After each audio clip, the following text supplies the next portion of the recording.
नमस्कार दोस्तों, स्वागत है आपका एक और दिलचस्प कहानी में। बहुत समय पहले की बात है, जब सृष्टि अभी नई नवेली थी, जब नदियां शांत थीं और पर्वत नवजात देवता अपने लोकों में थे और पृथ्वी धीरे धीरे जीवन की गोद में पनप रही थी। लेकिन उस समय भी कहीं दूर एक भयावह छाया बढ़ रही थी। वो छाया थी हिरण्याक्ष, एक असुर, लेकिन साधारण नहीं। उसने वर्षों तक घोर तप किया, इतना गहरा कि ब्रह्मा जी स्वयं प्रकट हो गए। हिरण्याक्ष ने उनसे वरदान मांगा, प्रभु, मुझे ऐसा वरदान दीजिए कि मुझे ना कोई देवता मार सके, ना मनुष्य, ना पशु, ना पक्षी, ना कोई अस्त्र, ना कोई शस्त्र। ब्रह्मा जी मुस्कुराए। तथास्तु। हिरण्याक्ष की आंखों में चमक आ गई। अब कोई उसे नहीं रोक सकता था। वो वरदान के साथ लौट आया और शुरू हुआ उसका तांडव। धरती पर यज्ञ भंग होने लगे। आर्ष भयभीत होकर जंगलों में छुपने लगे। स्वर्ग तक कांप उठा। देवता अपमानित होकर अपने अपने लोकों में छिप गए। और फिर हिरण्याक्ष ने कर डाला वो जो पहले कभी न हुआ था। उसने पूरी पृथ्वी को समुद्र में डुबो दिया। जी हां, उसने धरती को पकड़कर गहरे सागर में ले जाकर छिपा दिया। अब कोई नहीं बचा सकता इसे।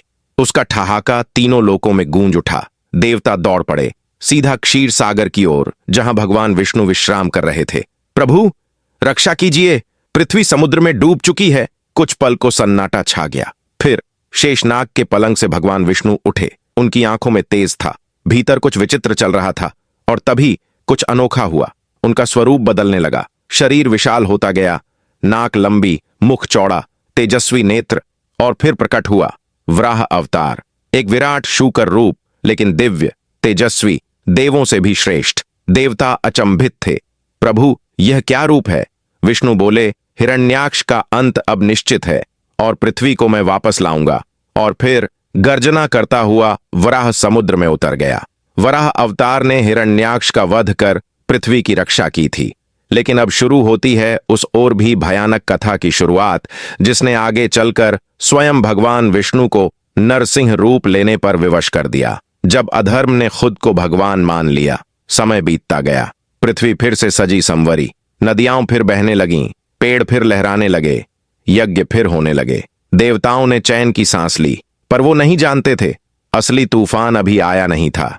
हिरण्याक्ष का बड़ा भाई हिरण्यकश्यप जब अपने भाई की मृत्यु का समाचार सुनता है तो उसका क्रोध आकाश को भी जलाने लगता है। वो दहाड़ता है, विष्णु, तूने मेरे भाई को मारा, अब देख मैं तुझे कैसे मिटाता हूं। हिरण्यकश्यप सब कुछ छोड़कर तप में बैठ गया। न खाना, न पानी, न नींद। सालों साल तप करता रहा, यहां तक कि उसका शरीर हड्डियों का ढांचा बन गया। लेकिन उसकी आंखें अब भी जल रही थीं, बदले की आग में। ब्रह्मा जी फिर प्रकट हुए। उठो पुत्र, तुम्हारी तपस्या सफल हुई, वरदान मांगो। हिरण्यकश्यप बोला, मुझे अमृता चाहिए। ब्रह्मा मुस्कुराए, यह असंभव है, जो जन्मा है वो मरेगा ही। हिरण्यकश्यप चतुर था। उसने चालाकी से कहा, तो मुझे ऐसा वरदान दो कि मुझे कोई दिन रात, अंदर बाहर, देवता, मानव, पशु, पक्षी, अस्त्र, शस्त्र, पृथ्वी, आकाश, कोई भी ना मार सके।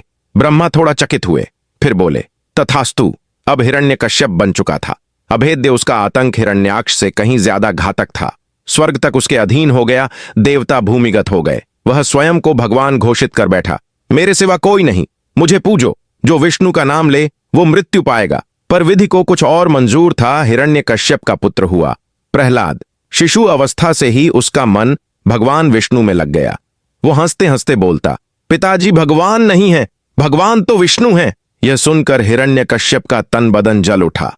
मेरा पुत्र विष्णु भक्त। वो आग बबूला हो उठा। हिरण्यकश्यप ने उसे डराने, मारने, बहकाने, जलाने की कोशिश की।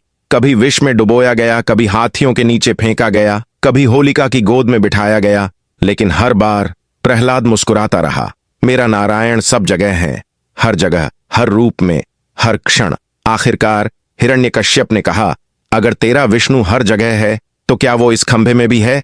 प्रहलाद ने सिर झुका दिया, हाँ पिताजी, वो इसमें भी हैं।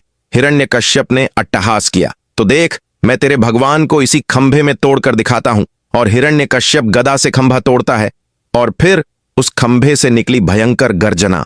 धुएं और प्रकाश के बीच से प्रकट हुआ एक अद्भुत रूप। न पूर्ण पशु, न पूर्ण मानव नरसिंह, जो आधा सिंह आधा मानव था। आंखों में अग्नि, पंजों में प्रचंडता, शरीर पर तेज और वाणी में न्याय। नरसिंह ने हिरण्यकश्यप को पकड़ लिया। समय था संध्या का, न दिन था और ही न रात थी। स्थान था राजमहल की चौखट, न घर के अंदर था और न घर के बाहर। और उसे अपनी गोद में उठाया, जिससे वह न जमीन पर रहा और न आकाश में रहा। और उसे अपने नाखूनों से चीरा, जिससे न कोई अस्त्र काम लिया न ही शस्त्र। इस प्रकार हुआ अधर्मी का अंत और धर्म की विजय। अगर दोस्तों आपको कहानी अच्छी लगी तो वीडियो को लाइक और चैनल को सब्सक्राइब जरूर करें। धन्यवाद।